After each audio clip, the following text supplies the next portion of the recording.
Imagine for a moment that you are standing on the edge of a vast, churning ocean. The year 2026 is not a destination. It is this ocean, a relentless, unpredictable expanse of digital noise, shifting social landscapes and the quiet, persistent hum of global anxiety.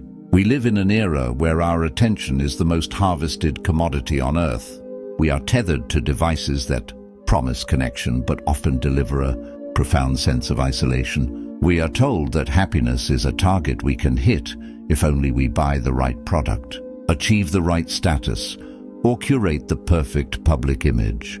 But as the waves of this modern world crash against you, you feel the weight of a fundamental truth. The more we chase external stability, the more fragile we become. The ancient Stoics, men like Marcus Aurelius, who led an empire while battling internal shadows, or Epictetus, who found freedom while in chains, knew something we have forgotten. They knew that happiness is not a prize to be won from the world, but a fortress to be built within the soul. They didn't live in a world of smartphones and artificial intelligence, but they lived in a world of plagues, betrayals, and the same human fragility we face today. They understood that while the circumstances of history change, the architecture of the human mind remains the same. As we navigate the complexities of 2026, we do not need more information. We need more wisdom. We do not need faster lives. We need deeper roots. This script is not a list of hacks or fleeting motivational quotes. It is a blueprint for a psychological and spiritual overhaul. Over the next hour, we will explore 14 profound principles rooted in Stoic philosophy and modern psychology, tools designed to help you reclaim your agency, find stillness in the chaos, and build a life of unshakable purpose. If you are tired of feeling like a leaf blown by the wind, it is time to become the mountain. Let us begin. 1. The sovereignty of the internal realm. The first and most vital lesson for surviving and thriving in 2026 is the mastery of the dichotomy of control.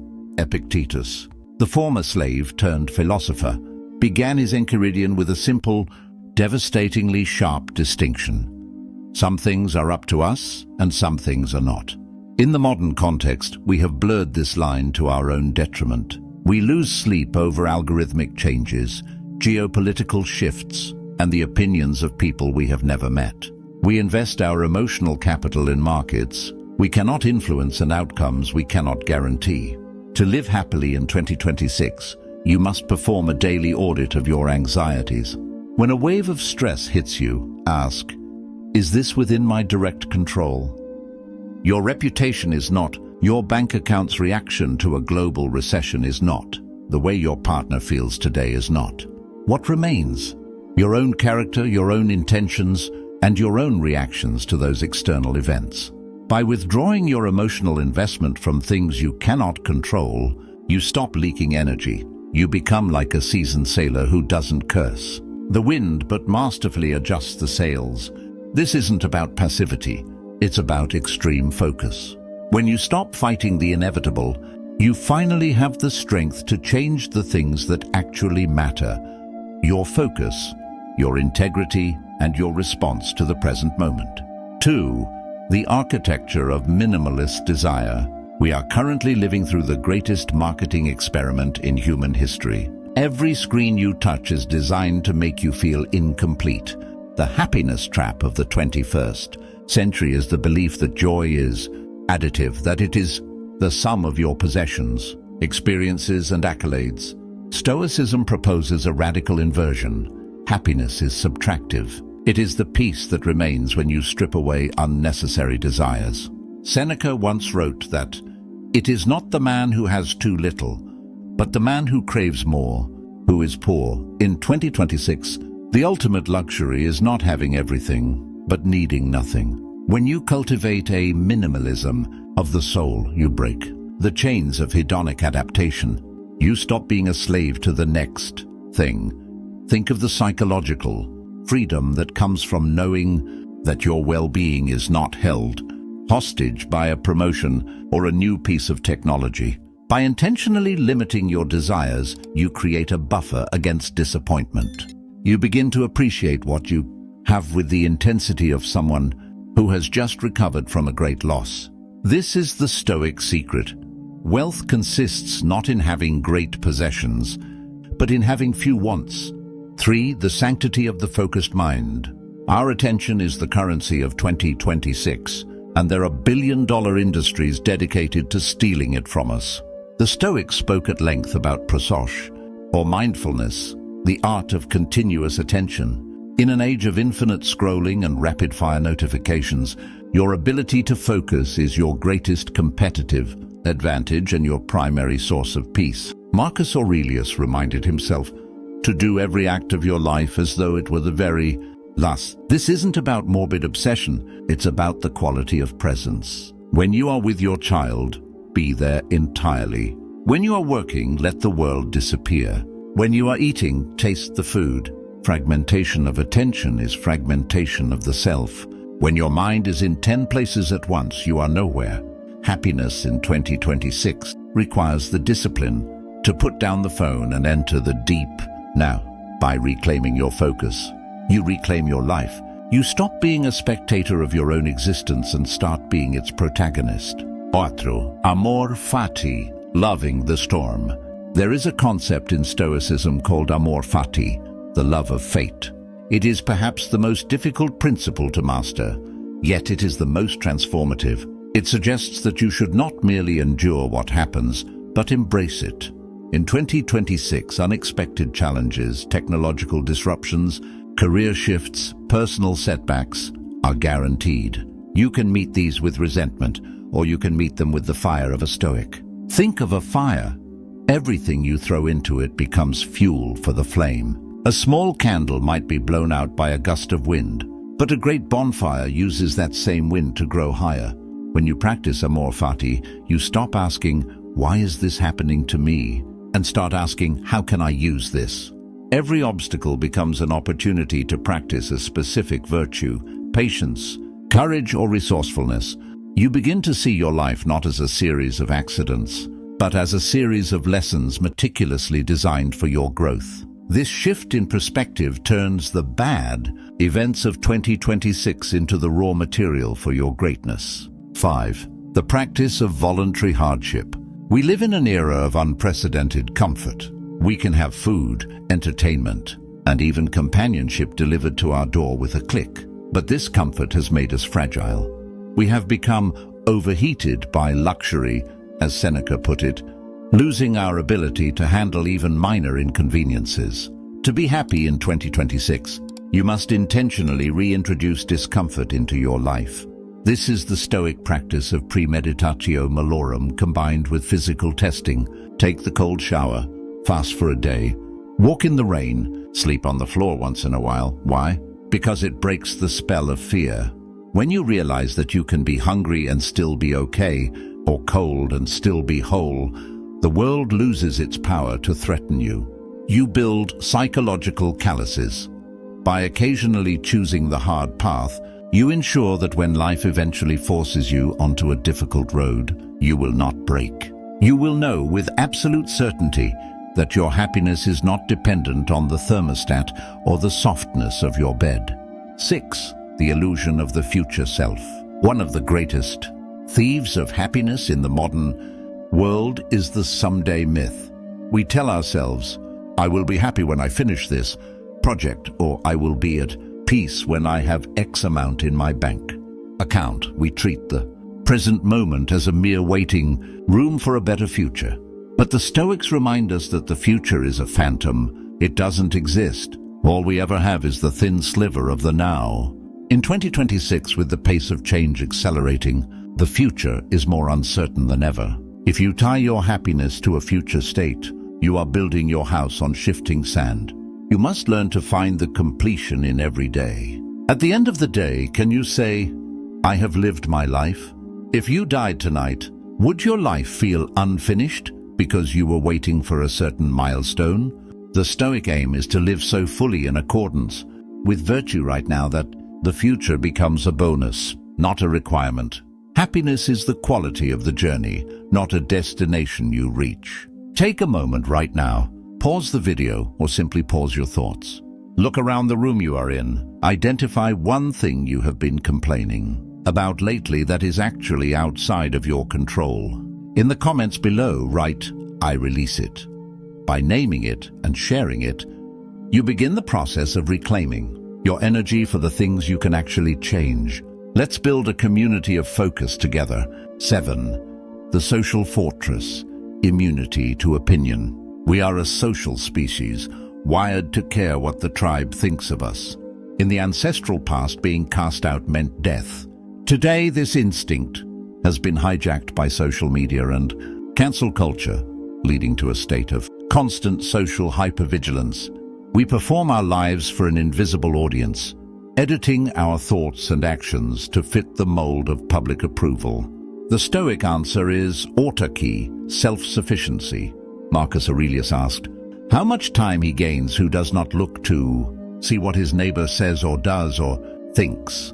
To be happy in 2026, you must develop a healthy indifference to both praise and blame. If you're elated by a like, you will be devastated by a dislike. You must build your own internal court of justice. Ask yourself, did I act with integrity? Did I speak the truth as I understand it? If the answer is yes, then the opinions of others are merely clapping hands or clucking tongues. They have no power to change the substance of who you are. Your worth is a fixed value, determined by your character, not a fluctuating stock price determined by the crowd. 8. Memento mori, the great clarifier. In a youth-obsessed, death-denying culture, the Stoic practice of memento mori, remembering that you will die, seems morbid. But for the Stoic, it is the ultimate tool for prioritization. In 2026, we are overwhelmed by urgent tasks that are actually unimportant. We spend our lives majoring in minor things. Death is the filter that strips away the trivial. When you keep your mortality in view, you stop arguing over petty grievances. You stop procrastinating on your deepest callings. You stop caring about the celebrity gossip or the latest outrage cycle. Imagine you are on your deathbed, looking back at 2026. What will you wish you had done? Will you wish you had spent more time arguing on the internet, or more time being present with those you love? Will you wish you had chased more status or lived with more courage? Use the reality of your end to bring focus to your beginning. Life is long enough if you know how to use it, but it is incredibly short if you waste it on things that don't matter. 9. The duty of contribution. Stoicism is often misunderstood as a philosophy of cold isolation. In reality, it is deeply communal. The Stoics believed in cosmopolitanism, that we are all citizens of the same world and have a duty to contribute to the common good. In 2026, it is easy to become cynical and retreat into a shell of self-interest, but true happiness is found in service. Psychologically, there is no faster way to exit a spiral of self-pity than to help someone else. When you focus on being a good cell in the body of humanity, your own problems begin to shrink to their proper size. This doesn't mean you have to change the world on a global scale. It means being the person who brings order to chaos, who offers a kind word in a cruel digital space, who does their job with excellence and care. Happiness is a byproduct of a life lived with purpose. When you align your actions with the benefit of others, you find a sense of belonging that no amount of self-indulgence can provide.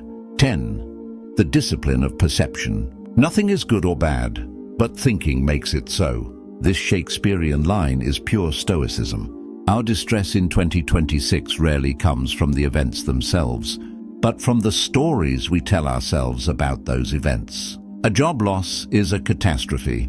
Breakup is the end of my happiness. A technological shift is the death of my industry.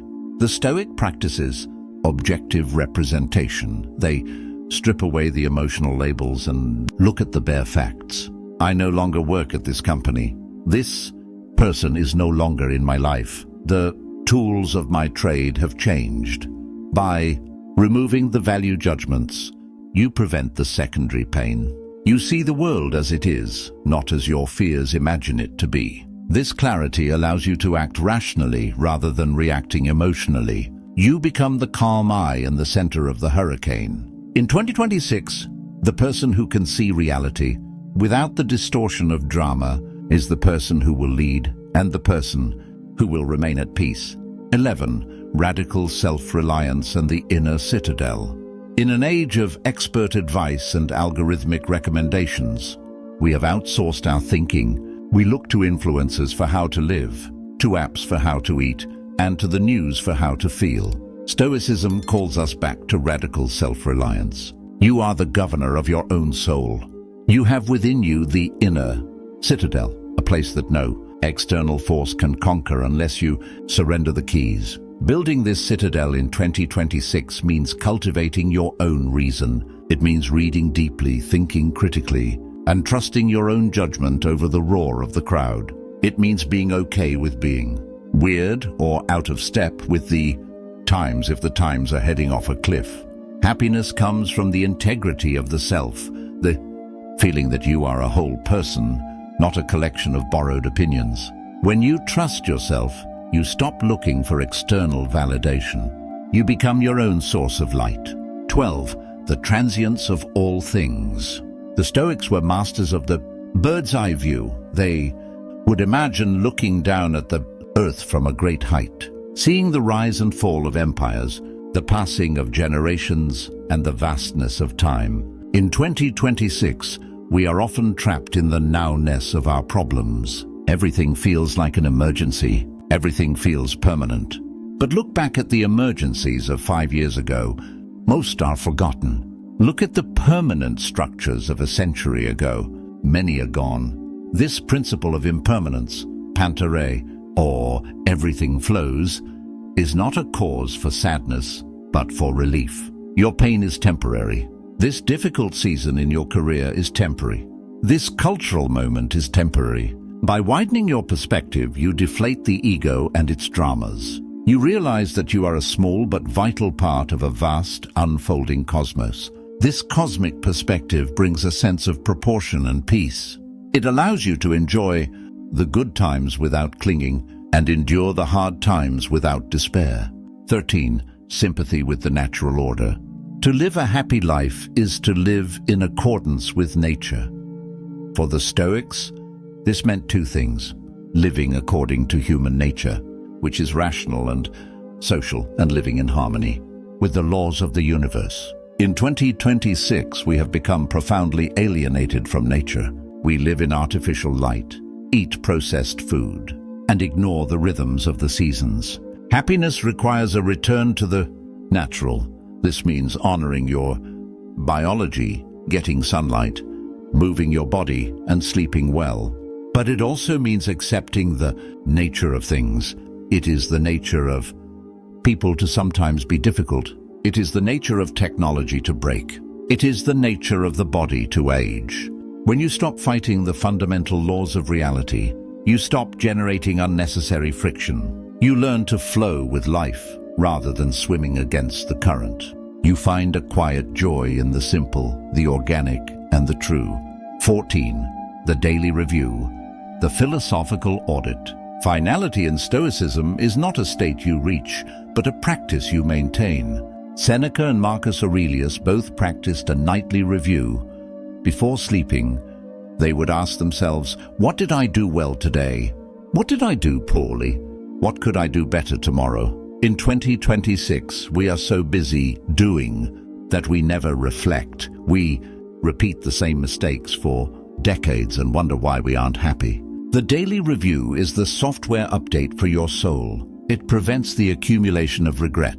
It allows you to celebrate small victories of character, like the time you didn't snap back at a rude email, or the time you chose to read a book instead of scrolling. This habit of self-examination ensures that you are actually growing, not just aging. It turns your life into a deliberate project of art. Happiness, in the end, is the satisfaction of knowing that you are becoming a slightly better version of yourself every single day. As we stand here in the threshold of 2026, the world will continue to be what the world has always been, a mixture of beauty and brutality, innovation and chaos. You cannot control the headlines, the economy, or the behavior of the 8 billion people sharing this planet with you. But as we have explored through these 14 principles, you have absolute power over the one thing that determines your happiness: your own mind. Stoicism is not about being emotionless. It is about being untouchable. It is about developing a character so robust, a focus so sharp, and a heart so full of amour, Fati, that nothing the world throws at you can take away your peace. It is the realization that you have everything you need to be happy right now, within your own reason and your own virtue. The year 2026 doesn't have to be a year of anxiety. It can be the year you finally stop seeking and start being. It can be the year you build your inner citadel. It can be the year you choose to live not by the whims of the crowd, but by the timeless wisdom of the sages. The ocean will keep churning. The waves will keep coming. But you have learned to sail. You have learned that the storm is not your enemy, it is your training ground. Go forth into this year with your head high, your mind clear, and your soul anchored in the eternal. If this exploration of Stoic wisdom has resonated with you, I invite you to join our journey. Subscribe and turn on notifications so you don't miss our upcoming deep dives into the philosophy of living well.